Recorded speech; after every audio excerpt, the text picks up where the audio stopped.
ನಾವೆಲ್ಲ ಬಿಜಾಪುರ ಒಳಗ agri practical exam ಬರ್ದಿದ್ವಿ. ನಾವು ಎಲ್ಲಾ ಕಷ್ಟಪಟ್ಟು ಓದಿದ್ವಿ ಬರ್ದಿದ್ವಿ. ನಾವ್ ನಮ್ದಂದ್ರ ನಮ್ ಪಪ್ಪಾ ಎಲ್ಲಾ ರೈತರ ಅದಾರ.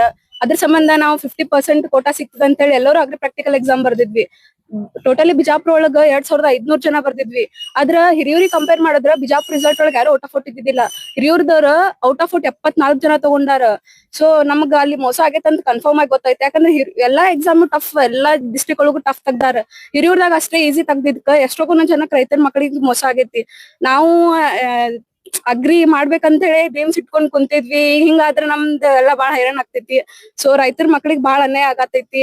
ನಾವೆಲ್ಲಾ ಕಷ್ಟಪಟ್ಟು ಓದಿ ಎಂಟ್ರೆನ್ಸ್ ಎಕ್ಸಾಮ್ ಬರ್ದ್ವಿ. ಆಮೇಲೆ ರಿಸಲ್ಟ್ ಮೇ 10ಕ್ ಬರ್ದಿದ್ವಿ. ನಾವ ಮೇ 12, 13ಕ್ ಹಂಗೆ ಗೊತ್ತಾಗ್ಬಿಟ್ಟು ನಮ್ಗ್ ಹಿರಿಯೂರೊಳಗ್ ಹಿಂಗ್ ರಿಸಲ್ಟ್ ಬಂದಿಂದ ಗೊತ್ತಾಯ್ತ. ಸೊ ಮನ್ಯಾಗೆಲ್ಲ ಬಾಳ ಬೇಜಾರಾದ್ರ. ಹಿರಿಯೂರ್ದಾಗ ಹಿಂಗಾಗೈತಿ, ನಾವೆಲ್ಲಾ ಬಾಳ ಕಷ್ಟಪಟ್ಟು ಓದಿ ಮಾಡಿದ್ವಿ. ಸೊ ನಮಗ ಹಿರಿಯೂರ್ದಾಗ ರೀ ಎಕ್ಸಾಮ್ ಇಡಬೇಕ್, ಯಾಕಂದ್ರ ಅಲ್ಲಿ ಮೋಸ ಆಗೈತೆ ಅನ್ನೋದು ಕನ್ಫರ್ಮ್ ಆಗೈತಿ. ಈಗ ಟೋಟಲಿ ಹಿರಿಯೂರ್ದಾಗೆ 1500 ಜನ ಹಿಂಗ ಅವರೇ 190+ ಅದಾರಂದ್ರ ನಾವ್ ಹೆಂಗ್ ಮಾಡೋದ್ ಮುಂದ? ಎಲ್ಲಾ ಅವ್ರ ಕಡೆನೆ ಸೀಟ್ ಹೋಗ್ತಾವ್. ನಾವು ಅದ್ರ ಸಂಬಂಧ ವೇಟ್ ಮಾಡತ್ತಿದ್ವಿ. ಅಗ್ರಿ ಮಾಡ್ಬೇಕಂತ ಹೇಳಿ ಎಕ್ಸಾಮ್ ಬರದ್ ವೇಟ್ ಮಾಡತ್ತಿದ್ವಿ. ಅಲ್ಲಿ ಬಾಳ್ ಮೋಸ ಆಗಿದ್ ಸಂಬಂಧ ನಮ್ಮ ಮನ್ಯಾಗೆಲ್ಲಾ ಹಿಂಗ್ ಬೇಜಾರಾಗಿ ಹೆಂಗ್ ಮಾಡ್ತೀರಿ ಅಂತ ಅನ್ನಕತ್ತಾರ. ಸೊ ಅಲ್ಲಿ ರೀ ಎಕ್ಸಾಮ್ ಆಗ್ಲೇಬೇಕ. ನಾವೆಲ್ಲಾ ಅದಕ್ಕ ಸರ್ಕಾರ ಗೊತ್ತಾಗ್ಲೇಬೇಕ. ಅದ್ರ ಸಂಬಂಧ ನಾವ್ ಇಷ್ಟೆಲ್ಲಾ ಕಷ್ಟ ಪಡಾತೀವಿ. ಸೊ ಅಲ್ಲಿ ಎಷ್ಟಾದ್ರೂ ರೀ ಎಕ್ಸಾಮ್ ಮಾಡಬೇಕಲ್ಲಿ. ಎಕ್ಸಾಮ್ ಬರ್ದಿ ಹಿರಿಯೂರ್ದಾಗ ಬರ್ದಿಲ್ಲ, ಎಲ್ಲಿ ಬರ್ದಿಲ್ಲ? ಇಲ್ಲಿ ನಾವ್ ಬಿಜಾಪುರದಾಗ ಬರ್ದಿದ್ವಿ ಎಕ್ಸಾಮ್. ನಮ್ದು ಹಂಗ್ ಕಂಪೇರ್ ಮಾಡಿದ್ರೆ ಹಿರಿಯೂರ್ದಾಗ ಕ್ವಶನ್ ಪೇಪರ್ ಬಹಳ ಈಸಿ ಇತ್ತಂತಾರ. ಬಿಜಾಪುರದಾಗ ಅಂತೂ ಟಫ್ ಇತ್ತ. ಆಲ್ಮೋಸ್ಟ್ ಎಲ್ಲಾ ಡಿಸ್ಟ್ರಿಕ್ಟ್ ಒಳಗೂ ಕ್ವಶನ್ ಪೇಪರ್ ಟಫ್ ಇತ್ತ. ಅಲ್ಲಿ ಅಷ್ಟೇ ಈಸಿ ಬಂದಿತ್ತಂದ್ರ ರೈತರ ಮಕ್ಳಿಗೆ ಎಲ್ಲಾ ಮೋಸ ಆಗ್ತೈತಲ್ಲ, ಅದ್ರ ಸಂಬಂಧ ಹೇಳತ್ತಿದ್ವಿ. ಹಂಗಾಗಿ ಕ್ವಶನ್ ಪೇಪರ್ ಏನ್ ಆ ಕಾಲೇಜ್ ತೆಗಿತಾರೋ ಗೌರ್ಮೆಂಟ್ ತೆಗಿತಾರ ಕ್ವಶನ್ ಪೇಪರ್? ಕಾಲೇಜ್ ದವ್ರು ತೆಗಿತಾರ. ಅಲ್ಲೆಲ್ಲಿ ಅಂದ್ರೆ ಡಿಸ್ಟ್ರಿಕ್ಟ್ ವೈಸ್ ಕಾಲೇಜ್ ದವ್ರು ತೆಗಿತಾರ. ಬೇರೆ ಬೇರೆ ಕ್ವಶನ್ ಪೇಪರ್ ಇರ್ತೈತ್ರಿ. ಅಲ್ಲೆಲ್ಲಿ ಬೇರೆ ಬೇರೆ ಕ್ವಶನ್. ಹಿರಿಯೂರ್ ಯಾವ ಜಿಲ್ಲಾದಾಗ ಬರ್ತದೆ? ಚಿತ್ರದುರ್ಗ ಡಿಸ್ಟ್ರಿಕ್ಟ್ ಒಳಗ್ ಬರ್ತೈತ್ರಿ. ಸೊ ನಾವೆಲ್ಲಾ ನಮಗೂ ನಾನೇ ಆಗತೈತಿ. ನಾವೆಲ್ಲಾ ಹೋರಾಡತ್ತೀವ್. ಸರ್ಕಾರದವ್ರಿಗೆ ಕೇಳ್ಕೊತೀವಿ, ನಮ್ ಸೀಟ್ ನಮ್ಗೆ ಎಷ್ಟಾದ್ರೂ ಬರೋಬೇಕಲ್ಲ. ಕಷ್ಟಪಟ್ಟು ಓದಿದ್ಕೊಂಡ್ ಸಾರ್ಥಕ ಆಗಬೇಕಲ್ಲ. ಭಾಗ್ಯಶ್ರೀ ರಜಪೂತ್ ಅಂತ ನನ್ನ ಹೆಸರು. ನಾವು ಟೋಟಲಿ ಬಿಜಾಪುರ ಒಳಗೆ 2500 ಜನ ಬರ್ದಿವಿ. ಅಂದ್ರೆ ನಮಗೂ ಎಲ್ಲಾ ಸೀಟ್ ಹಿರಿಯೂರ್ಗೆ ಹೋದ್ರೆ ಉಳ್ದೋರೆಲ್ಲಾ ಹೆಂಗ್ ಮಾಡ್ಬೇಕ್ ನಾವು ಅಂತ. ನಮ್ದೆಲ್ಲಾ 172 ಹಿಂಗಾಗೈತಿ. ಅಂದ್ರ ಕ್ವಶನ್ ಪೇಪರ್ ಟಫ್ ಇತ್ತಂತ ನಾವ್ ಅಂತೀವಿ, ಅವ್ರೆಲ್ಲಾ ಈಸಿ ಇತ್ತ. ನಮ್ದೆಲ್ಲಾ ಔಟ್ ಆಫ್ ಔಟ್ ಆಗೈತಿ ಅಂತ ಅವ್ರ ಅನ್ನತಾರ. ನಾ ಬಿಜಾಪುರ ಒಳಗ ಅಗ್ರಿ ಎಂಟ್ರೆನ್ಸ್ ಎಕ್ಸಾಮ್ ಬರ್ದಿವಿ. ಅದ್ರೊಳಗ ರಿಸಲ್ಟ್ ಎಲ್ಲಾ ಬಿಟ್ಟಾರ. 17 ಸೆಂಟರ್ ಟೋಟಲ್ ಎಲ್ಲಾ 17 ಸೆಂಟರ್ ಎಕ್ಸಾಮ್ ಬರ್ದಾರ. ಅದ್ರೊಳಗ ನಾವು ಬಿಜಾಪುರ ಒಳಗ ಒಂದು ಔಟ್ ಆಫ್ ಔಟ್ ಆಗಿಲ್ಲ. ಟೋಟಲ್ 50 ಕ್ವಶನ್ ಇರ್ತಾವು, 200 ಮಾರ್ಕ್ಸ್. ಒಂದ್ ಕ್ವಶನ್ 4 ಮಾರ್ಕ್ಸ್ ಇರ್ತಾವು. 200 ಯಾವ ಒಬ್ಬ ವಿದ್ಯಾರ್ಥಿನೂ ತಗೊಂಡಿಲ್ಲ. ಅದೇ ಹಿರಿಯೂರ್ ಸೆಂಟರ್ ನಾವ್ ಎಲ್ಲಾ ಸೆಂಟರ್ದವ್ರು ರಿಸಲ್ಟ್ ನೋಡಿದ್ರ ಅಲ್ಲಿ 74 ಜನ ಔಟ್ ಆಫ್ ಔಟ್ ತಗೊಂಡಾರ. ನಮ್ಗ ಅನ್ಸತೈತಿ ಕ್ವಶನ್ ಪೇಪರ್ ಹಂಗಿತ್ತೇನು, ನಾವ ಸ್ಟಡಿ ಕಡಿಮೆ ಮಾಡಿವೇನು ಅಂತ ಹೇಳಿ ನಮ್ಗ ಅನ್ಸದ. ಆದ್ರ ನಾವ್ ಸ್ಟಡಿ ಪೂರ್ತಕ್ಕೆ ಏನು ಕಡಿಮೆ ಇಲ್ಲ. ನಾವ್ ಎಲ್ಲಾನು ಮಾಡಿವಿ. ಎಲ್ಲಾ ಕಡೆ ಹೋಗಿ ಎಲ್ಲಾ ತರ ಅದಕ್ಕೆ ಏನೇನ್ ಪ್ರಿಪರೇಷನ್ ಬೇಕು ಎಲ್ಲಾ ಮಾಡಿವಿ. ಆದ್ರೂನು ಅಲ್ಲಿ ಎಕ್ಸಾಮ್ ಮುಗಿದ್ ಬರಾನ ಎಲ್ಲಾ ಕಡೆ ಹಂಗೆ ಐತೇನೋ ಅನ್ನೋ ನಂಬಿಕೆ ಮ್ಯಾಗ ರಿಸಲ್ಟ್ ಬರ್ಲಿ ಅಂತ ಹೇಳಿ ಕುಂತಿದ್ವಿ. ಅದೇ ಎಲ್ಲಾ ಸೆಂಟರ್ ಎಕ್ಸಾಮ್ ನೋಡಿದ್ರ 31 ಜನ 16 ಸೆಂಟರ್ ಕಂಪೇರ್ ಮಾಡಿದ್ರ ಔಟ್ ಆಫ್ ಔಟ್ 21 ಜನ ಅಷ್ಟ ತಗೊಂಡಾರ. ಅದೇ ಹಿರಿಯೂರನ್ನ ನೋಡಿದ್ರ 74 ಜನ ಔಟ್ ಆಫ್ ಔಟ್ ತಗೊಂಡಾರ. ನಮಗ ಅನ್ಸಾತೈತಿ ಅಲ್ಲಿ ಏನ್ರ ಆಗಿರ್ಬೋದೇನು. ಮತ್ತ 196 190+ ಅಲ್ಲೇ ತಗೊಂಡಾರ. ಅದಕ್ಕ ನಮ್ಗೆ ಏನ್ ಅನ್ಸಾತೈತಿ, ಈಗ ಒಟ್ಟು ಸೆಂಟರ್ ಕೌಂಟ್ ಮಾಡಿದ್ರ 170+ ಅಲ್ಲಿ 1500 ಜನ ಮ್ಯಾಗ ಅದಾರ.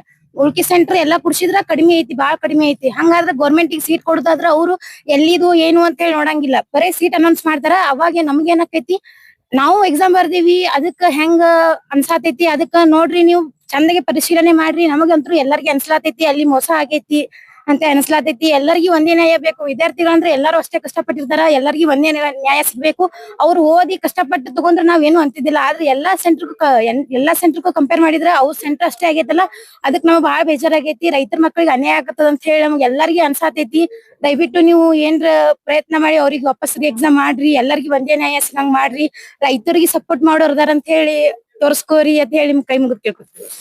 ನಮ್ಮ ಹೆಸರು ಸೌಂದರ್ಯ ಜಲ್ಗಿ. ಇವತ್ತು ಕರ್ನಾಟಕ ರಾಜ್ಯ ರೈತ ಸಂಘ ಹಾಗೂ ಹಸಿರು ಸೇನೆ ವತಿಯಿಂದ ವಿಜಯಪುರದ ಮಾನ್ಯ ಜಿಲ್ಲಾಧಿಕಾರಿಗಳ ಮೂಲಕ ಏನ್ ಕೆಇ ಬೋರ್ಡ್ ಅಂತ ಏನ್ ಕರಿತೀವಿ, ಆ ಬೋರ್ಡ್ಗೆ ನಾವೇನಾದ ಮನವಿ ಸಲ್ಸಕ್ ಬಂದಿವಿ. ಯಾಕಪ್ಪ ಅಂತಂದ್ರ ಮೇ 10ನೇ ತಾರೀಕು ಇಡೀ ರಾಜ್ಯದ 17 ಸೆಂಟರ್ಗಳಲ್ಲಿ ಇದೇನದ ಅಗ್ರಿ ಎಂಟ್ರೆನ್ಸ್ ಎಕ್ಸಾಮ್ ನಡೆದಿತ್ತು. ಅದಕ್ಕೆ ಸಂಬಂಧಪಟ್ಟಂಗ ಇಡೀ ರಾಜ್ಯದಲ್ಲಿ ಸುಮಾರು 25,000 ಜನ ವಿದ್ಯಾರ್ಥಿಗಳು ಪರೀಕ್ಷೆ ಬರೆದಿದ್ರು. ಅದರಲ್ಲಿ ಚಿತ್ರದುರ್ಗ ಜಿಲ್ಲೆಯ ಹಿರಿಯೂರದಲ್ಲಿ 2,500 ಜನ ವಿದ್ಯಾರ್ಥಿಗಳು ಬರೆದಿದ್ರು. ಅದರಲ್ಲಿ ಬಹುತೇಕ 70% 80% ಮಂದಿ ಮಕ್ಕಳು ಅಲ್ಲೇ ಸೆಲೆಕ್ಷನ್ ಆಗ್ಯಾರ. ಸೊ ಹಿಂಗಾಯ್ತಪ್ಪ ಅಂತಂದ್ರ ಅಲ್ಲಿ ಏನೋ ಒಂದು ಅಕ್ರಮ ನಡೆದದ, ಮೋಸ ನಡೆದದ ಅಂತ ಹೇಳಿ ಈಗಾಗಲೇ ಎಲ್ಲ ವಿದ್ಯಾರ್ಥಿ ಪಾಲಕರು ಮಾತಾಡಕತ್ತಾರ. ಸೊ ಹಿಂಗೆ ಐತಪ್ಪ ಅಂತಂದ್ರ ರೈತರ ಮಕ್ಕಳಿಗೆ, ಬಡ ರೈತರ ಮಕ್ಕಳಿಗೆ ಅನ್ಯಾಯ ಆಗ್ಲಕತ್ತದ. ಈ ನಿಟ್ಟಿನೊಳಗೆ ಮಾನ್ಯ ರಾಜ್ಯ ಸರ್ಕಾರಕ್ಕೆ ನಾ ಏನ್ ಒತ್ತಾಯ ಮಾಡ್ತೀನಪ್ಪ ಅಂತಂದ್ರ, ಇಡೀ ರಾಜ್ಯದಲ್ಲಿ ಆಗಿರುವಂತ 200 ಮಾರ್ಕ್ಸ್ ತಗೊಂಡಂತವ್ರು ಕೇವಲ 21 ಜನ ಅದಾರ. ಆದ್ರೆ ಹಿರಿಯೂರದಲ್ಲಿ ಮಾತ್ರ 74 ಜನ ತೊಂದಾರ. ಸೊ ಹಿಂಗಾಯ್ತಪ್ಪ ಅಂತಂದ್ರ ಅಲ್ಲಿ ಸಾಕಷ್ಟು ಮೋಸ ಆಗಿರೋದು ಈಗಾಗಲೇ ಬೆಳಕಿಗೆ ಬಂದದ. ಆ ನಿಟ್ಟಿನೊಳಗ ರಾಜ್ಯ ಸರ್ಕಾರ ಇದ್ರ ಬಗ್ಗೆ ಒಂದು ತನಿಖೆಯನ್ನು ಮಾಡಿ ಆ ಹಿರಿಯೂರು ಸೆಂಟರ್ ನ ಪರೀಕ್ಷೆಯನ್ನ ಮತ್ತೊಮ್ಮೆ ರೀಪರೀಕ್ಷೆ ಮಾಡ್ಬೇಕು, ಮರು ಪರೀಕ್ಷೆಯನ್ನು ಮಾಡಿ ಎಲ್ಲಾ ವಿದ್ಯಾರ್ಥಿಗಳಿಗೂ ಸರಿಸಮಾನವಾಗಿ ಅವಕಾಶಗಳನ್ನು ಕಲ್ಪಿಸಬೇಕು. ಇಲ್ಲಪ್ಪ ಅಂತಂದ್ರೆ 70% ಅಲ್ಲೇ ನಾವು ಸೆಲೆಕ್ಷನ್ ಆಯ್ತಪ್ಪ ಅಂತಂದ್ರ ಉಳಿದ 16 ಜಿಲ್ಲೆಗಳಲ್ಲಿ 16 ಸೆಂಟರ್ಗಳಲ್ಲಿ ಬರೆದಂತ ಮಕ್ಕಳಿಗೆ ಅನ್ಯಾಯ ಆಗ್ಲಕತ್ತದ. ಸೊ 25,000 ಜನ ಮಕ್ಕಳಿಗೆ ಅನ್ಯಾಯ ಆಗ್ತದ ಅಂತ ಹೇಳಿ ಈ ಸಂದರ್ಭದಲ್ಲಿ ಆಗ್ರಹ ಮಾಡ್ತಾ, ಈ ಕೂಡಲೇ ರಾಜ್ಯ ಸರ್ಕಾರ ಅದನ್ನ ಹಿರಿಯೂರು ಸೆಂಟರ್ ನ ಮರುಪರಿಶೀಲನೆ ಮಾಡಬೇಕು, ಎಲ್ಲಾ ರೈತರ ಮಕ್ಕಳಿಗೆ ನ್ಯಾಯ ಒದಗಿಸಿಕೊಡ್ಬೇಕಂತ ಹೇಳಿ ಈ ಸಂದರ್ಭದಲ್ಲಿ ಆಗ್ರಹ ಮಾಡ್ತಾ ಇದೀವಿ. ಇದು ವಿಜಯಪುರ ಜಿಲ್ಲೆಯಿಂದ ಪ್ರಾರಂಭವಾದಂತ ಒಂದು ಹೋರಾಟ ಕೇವಲ ಇಲ್ಲಿಗೆ ಮುಗಿಯಂಗಿಲ್ಲ. ಆದಷ್ಟು ಬೇಗನೆ ಮಾಡ್ಲಿಲ್ಲಪ್ಪ ಅಂತಂದ್ರೆ ರಾಜ್ಯದ 31 ಜಿಲ್ಲೆಗಳಲ್ಲಿ ಕೂಡ ರೈತ ಸಂಘದ ವತಿಯಿಂದ ನಮ್ಮ ರೈತರ ಮಕ್ಕಳಿಗಾಗಿ ನಾವು ಹೋರಾಟ ಮಾಡ್ತೀವಿ ಅಂತ ಹೇಳಿ ಈ ಸಂದರ್ಭದಲ್ಲಿ ಆಗ್ರಹ ಮಾಡ್ತಾ ಇದ್ದೀವಿ. ಸರ್, ನನ್ನದೊಂದು ಪ್ರಶ್ನೆ ಏನಾಗಿತ್ತಪ್ಪ ಅಂತಂದ್ರೆ, ಮೊನ್ನೆ ನೀಟ್ ನಲ್ಲಿ ಕೂಡ ಅವ್ಯವಹಾರ ಆಯ್ತು. ಈ ರಾಜ್ಯ ಸರ್ಕಾರದಿಂದ ನಡೆಯುವಂತ ಎಕ್ಸಾಮ್ ಯಾಕೆ ಹಣ ಇದ್ದವ್ರು ಅಷ್ಟೇ ಒಂದು ನೌಕರಿ ಹಿಡಿಬೇಕು, ಬಡವ್ರ ಮಕ್ಕಳು ಹಿಡಿಬಾರ್ದು ಅಂತ ಇದಕ್ಕೆ ನೀವು ರೈತ ನಾಯಕರಾಗಿ ಏನ್ ಹೇಳಕ್ ಇಷ್ಟಪಡ್ತೀವಿ ಸರ್? ಈಗ ತಮಗೆಲ್ಲ ಗೊತ್ತಿರೋ ಹಾಗೆ ಇತ್ತೀಚೆಗೆ ಮಾಧ್ಯಮದಲ್ಲಿ ಪ್ರತಿ ಪರೀಕ್ಷೆಗಳು ಇದೇ ರೀತಿ ಆಗ್ಲಾಗತ್ತಾವ. KPSC ತಗೋರಿ, ಇತ್ತೀಚೆಗೆ ನೀಟ್ ತಗೋರಿ, ಇಸದ್ ಅಗ್ರಿದು. ಹಿಂಗಾಯ್ತಪ್ಪ ಅಂತಂದ್ರ ಆಡಳಿತ ಎಲ್ಲೇ ಒಂದ್ ಕಡೆ ದಾರಿ ತಪ್ಪಲಕತ್ತದ ಅಂತ ಹೇಳಿ ನಮ್ಗೆ ಅನಸ್ಲಾಗತ್ತದ. ಯಾಕಂತಂದ್ರೆ ಕೇವಲ ಹಣ ಇದ್ದವ್ರ ಪರವಾಗಿ ಅಥವಾ ಬಲಿಷ್ಠ ಇದ್ದವ್ರ ಪರವಾಗಿ ಕೆಲಸ ಮಾಡ್ಕೊತ ಹೋಯ್ತಪ್ಪ ಅಂತಂದ್ರ ಇಲ್ಲಿ ಸಂವಿಧಾನಕ್ಕೆ ಹಕ್ಕುಗಳು ಯಾರಿಗೆ ಸಿಗಂಗಿಲ್ಲ. ಆ ನಿಟ್ಟಿನೊಳಗೆ ಎಲ್ಲರಿಗೆ ಸರಿಸಮಾನವಾದಂತ ಹಕ್ಕುಗಳು ಸಿಗ್ಬೇಕಪ್ಪ ಅಂತಂದ್ರ ಪರೀಕ್ಷೆಯಲ್ಲಿ ಪಾರದರ್ಶಕತೆ ಇರಬೇಕು ಮತ್ತು ಯಾವ್ದು ಕೂಡ ಮೋಸ ಅಲಾರ್ದಂಗ ನೋಡ್ಕೊಳ್ಳೋದಂತ ಜವಾಬ್ದಾರಿ ಸಂಬಂಧಪಟ್ಟ ಇಲಾಖೆಯವ್ರದ್ದು ಇರ್ತದೆ. ಆದ್ರೆ ಅವ್ರು ಎಲ್ಲಿ ಹಣ ಪಡೆದು ಈ ರೀತಿ ಮೋಸ ಮಾಡ್ಲಕತ್ತಾರ ಅಂತ ಹೇಳಿ ಬೆಳಕಿಗೆ ಬಂದ್ರು ಕೂಡ ಈಗಾಗಲೇ ಹೈಕೋರ್ಟ್, ಸುಪ್ರೀಂ ಕೋರ್ಟ್ ನ ಕೇಸ್ ನಡೆದ್ರು ಕೂಡ ಯಾವ್ದು ಇತ್ಯರ್ಥಕ್ಕೆ ಆಗಲಾಗದ. ಆ ನಿಟ್ಟಿನೊಳಗೆ ಆದಷ್ಟು ಬೇಗನೆ ಇದು ಒಂದು ತಕ್ಕ ಶಿಕ್ಷೆ ಆಗ್ಬೇಕು ಮತ್ತು ಸರ್ಕಾರ ಇದ್ರ ಬಗ್ಗೆ ಎಚ್ಚೆತ್ಕೊಳ್ಬೇಕಂತ ಹೇಳಿ ರಾಜ್ಯ ಮತ್ತು ಕೇಂದ್ರ ಸರ್ಕಾರ ಇಬ್ಬರಿಗೆ ನಾ ಏನದ ಆಗ್ರಹ ಮಾಡ್ತಾ ಇದ್ದೀನಿ. ಸರ್, ನೀಟ್ ಎಕ್ಸಾಮ್ ಒಂದು ಕ್ವಶನ್ ಪೇಪರ್ 15 ಲಕ್ಷ ರೂಪಾಯಿ ಮಾರಾಟ ಆಗ್ತದ. ಹಣ ಉಳ್ಳೋರು ತಗೋತಾರ, ಬಡವ್ರ ಮಕ್ಳು ಏನ್ ಮಾಡಕ್ ಇದೇ ಸರ್, ಇದೇ ಬಡವರ ಮಕ್ಕಳು ಸಾಯ್ಬೇಕನ್ನೋದೇ ಒಂದು ಇವ್ರದ್ದು ವ್ಯವಸ್ಥೆ ಐತಿ. ಯಾಕಂದ್ರ ಕೇವಲ ಹಣ ಇದ್ದವ್ರಿಗೆ ಬದುಕೋದು ಪರಿಸ್ಥಿತಿ ಆಗೈತಿ ಇವತ್ತ. 15 ಲಕ್ಷ ರೂಪಾಯಿ ಯಾವ ಬಡವ್ರ ಮಕ್ಕಳ ಬಳಿ ಇರಂಗಿಲ್ಲ. ಎಲ್ಲರೂ ಕೂಡ BPL ಕಾರ್ಡ್ ಇದ್ದವ್ರು ಇದೀವಿ, ನಾವು ಬಡತನ ರೇಖೆಗಿಂತ ಕೆಳಗಿದ್ದವ್ರು ಇದೀವಿ. ಹಿಂಗಾಯ್ತಪ್ಪ ಅಂತಂದ್ರೆ ಮೊದಲೇದಾಗಿ ಸರ್ಕಾರಗಳು ಹುದ್ದೆಗಳನ್ನು ಭರ್ತಿ ಮಾಡ್ಕೊಳಕತ್ತಿಲ್ಲ. ಕೇವಲ ಕರೆದಂತ 200-300 ಹುದ್ದೆಗಳಲ್ಲಿ ಸಾಕಷ್ಟು ಮೋಸ ಆಯ್ತಪ್ಪ ಅಂತಂದ್ರ ಮುಂದಿನ ದಿನಮಾನದಾಗ ಸರ್ಕಾರದ ಮೇಲೆ ಮತ್ತು ಏನೋ ನೌಕರಿ ಮಾಡೋದ್ರ ಮೇಲೆ ಯಾರಿಗೂ ಕೂಡ ನಂಬಿಕೆ ಉರ್ಲಾರ್ದಂಗ ಆಗ್ತದ. ಹಂಗಾಯ್ತಪ್ಪ ಅಂತಂದ್ರೆ ಇವ್ರು ಯಾವ್ದು ಕೂಡ ಇನ್ ಮುಂದೆ ಕಾಲ್ಫಾರ್ ಮಾಡಬಾರ್ದು ಅಂತ ಹೇಳಿ ಈ ಸಂದರ್ಭದಲ್ಲಿ ಅವ್ರನ್ನ ಆಗ್ರಹ ಮಾಡ್ತೇನೆ. ಇಲ್ಲ, ಮಾನ್ಯ ಜಿಲ್ಲಾಧಿಕಾರಿಗಳ ಮೂಲಕ ಸಂಬಂಧಪಟ್ಟ ಅಧಿಕಾರಿಗಳಿಗೆ ನಾವೇನಾದ್ರು ಮನವಿ ಸಲ್ಲಿಸಿವಿ. ಈ ಹಿರಿಯೂರದೊಳಗಾದಂತ ಏನೋ ಮೋಸ ಐತಿ ಅದನ್ನ ತನಿಖೆ ಆಗ್ಬೇಕು ಮತ್ತು ಅಲ್ಲಿ ಮರುಪರೀಕ್ಷೆ ಮಾಡ್ಬೇಕಂತ ಹೇಳಿ ಮಾನ್ಯ ಜಿಲ್ಲಾಧಿಕಾರಿಗಳ ಮೂಲಕ ಅವ್ರಿಗೆ ಆಗ್ರಹ ಮಾಡ್ತಾ ಇದ್ದೀನಿ. ಅಲ್ಲ, ಈಗ ಆಲ್ಮೋಸ್ಟ್ ಎಲ್ಲಾ ಕಡೆನೂ CC ಕ್ಯಾಮೆರಾ ಅದಾವ ಒಂದು. ಆಮೇಲೆ ತಮ್ಗೆಲ್ಲ ಗಮನಕ್ಕೆ ಗೊತ್ತಿರ್ಬೇಕು, ಈ 17 ಸೆಂಟರ್ದಲ್ಲಿ ಆಯಾ ಜಿಲ್ಲಾ, ಈಗ ವಿಜಯಪುರದಲ್ಲಿ ಬರೆಯುವಂತ ಮಕ್ಕಳು ವಿಜಯಪುರ ತಾಲೂಕಿನಲ್ಲಿ ಇರುವಂತ ಮಕ್ಕಳು ಬಂದು ವಿಜಯಪುರದಲ್ಲಿ ಬರೀತಾರ. ಆದ್ರೆ ಹಿರಿಯೂರದಾಗ ಹೆಂಗಾಗದಪ್ಪ ಅಂತಂದ್ರ ರಾಜ್ಯದ ವಿವಿಧ ಮೂಲೆಗಳಿಂದ ಬಂದು ಅಲ್ಲಿ ಪರೀಕ್ಷೆ ಬರೀತಾರಪ್ಪ ಅಂತಂದ್ರ ಅಲ್ಲಿ ಮೋಸ ಆಗಿರ್ಲಕ್ಕ ಶಂಕೆ ಖಂಡಿತವಾಗಿ ನಮ್ಗೆಲ್ಲ ಕಾಣಕತ್ತದ. ಯಾಕಂತಂದ್ರ ಅಲ್ಲಿ ಹಿರಿಯೂರದೊಳಗ, ಚಿತ್ರದುರ್ಗ ಜಿಲ್ಲೆಯೊಳಗ ಇಲ್ಲಿ ಬಿಜಾಪುರದಿಂದ ಹೋಗ್ಯಾರ, ಬೆಳಗಾವಿದಿಂದ ಬಂದಾರ, ಬೆಂಗಳೂರಿಂದ ಬಂದಾರ, ಮೈಸೂರದಿಂದ ಬಂದ ವಿದ್ಯಾರ್ಥಿಗಳು ಬರೀತಾರಪ್ಪ ಅಂತಂದ್ರ ಅಲ್ಲಿ ಏನೋ ಒಂದು ಅವ್ಯವಹಾರ ನಡೆದದ. ಅದು ಏನಾಗ್ಯದ ಅನ್ನೋದು ತನಿಖೆ ಮಾಡ್ಬೇಕು ಅವ್ರು. ಅದು ಏನದ ಹಣ ಕೊಟ್ಟ ಪರೀಕ್ಷೆ ಪತ್ರಿಕೆಯನ್ನು ಲೀಕ್ ಮಾಡ್ಯಾರೋ ಅಥವಾ ಸರಳ ತೆಗೆದಾರ ಅನ್ನೋದು ಒಂದು ಕೂಡ ಪ್ರಶ್ನೆ ಆಗ್ತದೆ. ಯಾಕಂದ್ರೆ ಈ ಪ್ರಶ್ನೆ ಪತ್ರಿಕೆ ಹೆಂಗಿರ್ತಂದ್ರೆ ಆಯಾ ಜಿಲ್ಲಾದಲ್ಲಿ ಬೆಳೆಯುವಂತ ಬೆಳೆಗಳಿಗೆ ಸಂಬಂಧಪಟ್ಟಂತೆ, ಕೃಷಿ ಮತ್ತು ತೋಟಗಾರಿಕೆಗೆ ಸಂಬಂಧಪಟ್ಟಂತ ಬೆಳೆಗಳಿಗೆ ಸಂಬಂಧಪಟ್ಟಂತೆ ಪ್ರಶ್ನೆ ಪತ್ರಿಕೆ ಇರ್ತದ. ಅದಕ್ಕೆ ಆ ರೀತಿ ಆಗಿದ್ದೇ ಕರೆ ಆಯ್ತಪ್ಪ ಅಂತಂದ್ರೆ ಅಂತವ್ರ ವಿರುದ್ಧ ಕಾನೂನು ಕ್ರಮ ಕೈಗೊಳ್ಬೇಕು. ಆ ಮತ್ತೊಮ್ಮೆ ಮರುಪರೀಕ್ಷೆ ಮಾಡಿ ಆ 2,500 ಮಕ್ಕಳಿಂದ ಮತ್ತೆ ಪರೀಕ್ಷೆ ಬರೆಸಬೇಕು. ಅಂದಾಗ ಮಾತ್ರ ರಾಜ್ಯದ 25,000 ಮಕ್ಕಳಿಗೆ ನ್ಯಾಯ ಕೊಡಿಸಂಗ ಆಗ್ತದ ಅಂತ ಹೇಳಿ ನಾನು ಹೇಳ್ತೇನೆ. ಸಂಗಮೇಶ್ ಸಗರ್ ಅಂತ ಹೇಳಿ, ಕರ್ನಾಟಕ ರಾಜ್ಯ ರೈತ ಸಂಘ ಅಸೋಸಿಯೇಷನ್ ವಿಜಯಪುರ ಜಿಲ್ಲಾಧ್ಯಕ್ಷ. ಅಗ್ರಿ ಎಂಟ್ರೆನ್ಸ್ ಎಕ್ಸಾಮ್ ನಡೆದಿದೆ.